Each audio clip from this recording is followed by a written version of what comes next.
Sir, balikan ko lang po kay Guteza. Are you bothered by his disappearance? And ano po yung current efforts right now to locate him? Well, obviously, sincere yung efforts to locate him. Ano? Kasi he has to clarify Yung kung meron siyang maidadagdag, idagdag niya. No? So, importante yung kanyang presence kung meron siya maidadagdag pa sa kanyang nauna ng pinahayag. No? At saka concerned din kasi hindi na natin alam kung ano nangyari sa kanya. No? May mga claim na nasa marine compound, hindi naman pala. May mga... At saka parang gusto ko rin malaman sa kanya, sino ba talaga yung naggawa ng affidavit mo? Kasi nakita ko yung interview ni dating Congressman Mike Defensor, katulong sila Sinasabi niya na they helped Guteza draft his affidavit. So kailangan maklarify din yon. Hindi bang sariling gawa ni Guteza yung affidavit? Kung hindi niya sarili, sino yung mga tumulong sa kanya na maggawa ng affidavit? Ano po yung basa or tingin nyo, analysis nyo dun sa situation?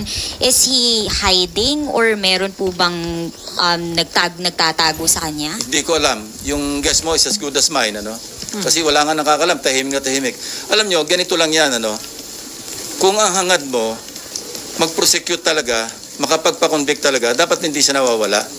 Kasi ang pwede lang mag-prosecute sa kanya, DOJ or Ombudsman. Hindi siya mahanap ng DOJ.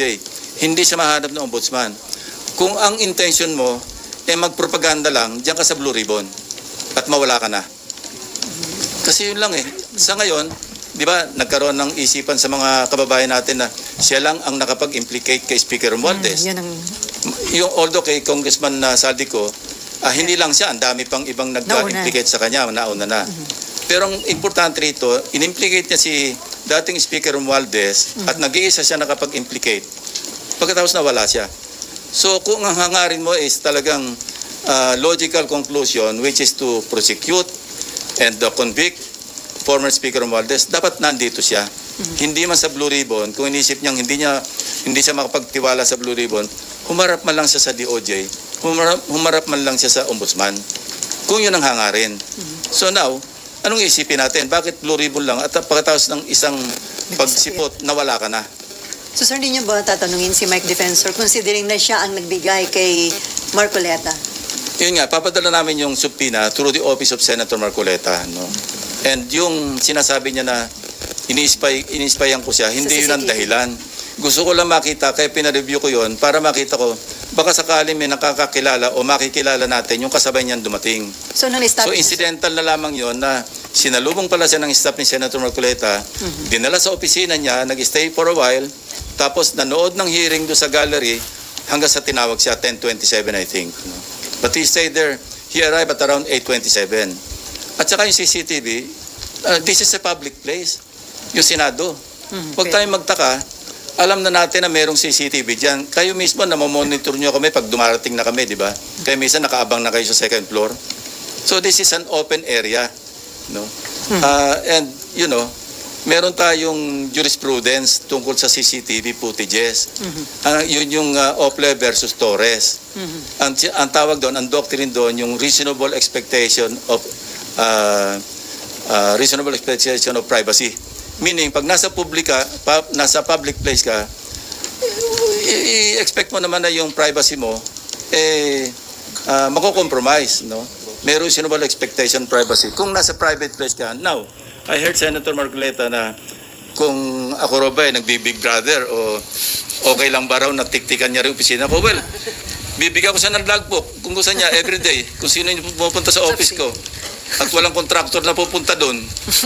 Wala maski sino pupunta except mga official business. Public place to Wag tayong maging onion skin na lalabas yung mga bisita natin o kung sino yung mga pinatawag natin. Dahil CCTV yan Okay, last question, Amar. Sir, mag-a-apply po ba dun kay Guteza yung pag hindi po siya sumipot after the subpoena ay warrant of arrest yung next? Meron na siyang problema sa prosecution service ng DOJ. Why? Because meron ng resolution yung RTC, Executive Judge ng Manila, na nagre-recommend na siya sumailalim sa preliminary investigation for falsification of documents. So, let's leave it at that. Now, hindi naman siya, ibig sabihin, pumunta siya rito on his own volition. Ano? Para gipitin pa siya na i-issue siya ng subpoena and then warrant of arrest, papakontempt. I don't want to go there. Sir, naalala ni Nimpan, si Mike Defensor din ang naglabas noon kay Ador Mawanay. So, regarding No, I'd like to correct that. Ano? Yun ang misimpression. Hindi si Ador Mawanay, si Udong Mahusay. Udong. Remember, si Udong Mahusay, yun yung whistleblower against former FG. Di ba? Nung nasa safe house, ano yun, hindi kinidnap, ni-rescue ni Mike Defensor. So, nawala yun as witness. Si Ador Mawanay, ewan ko kung sinong sirari ng ulo na nag-recruit, ano, nag-invento ng mga account numbers na meron kaming $700 million daw dalawa ni ERAP, no, na in several foreign banks. And you know, ano lang to, trivia.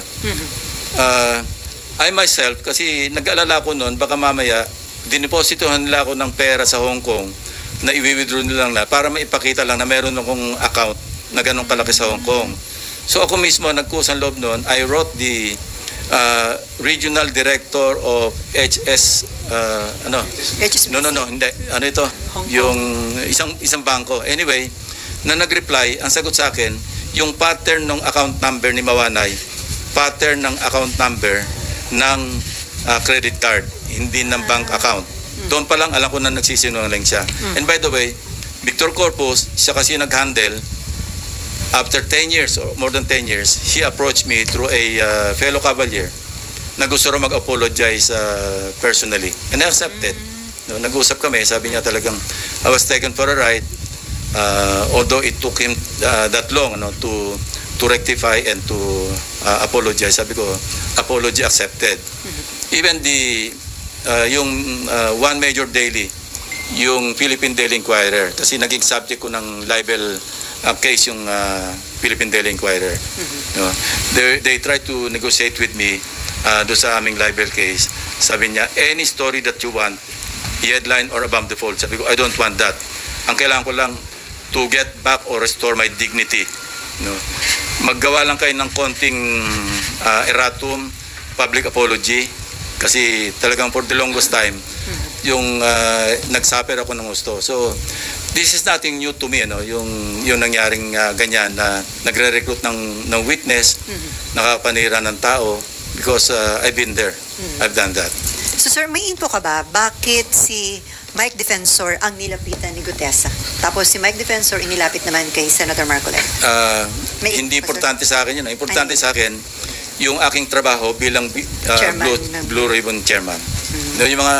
Yung mga side lights, yung mga distractions, yun ang nakakasira sa investigation. When somebody disrupts the proceeding, when somebody distracts yung attention, hindi tayo makapokus sa real issue, then doon tayo maliligaw. Okay.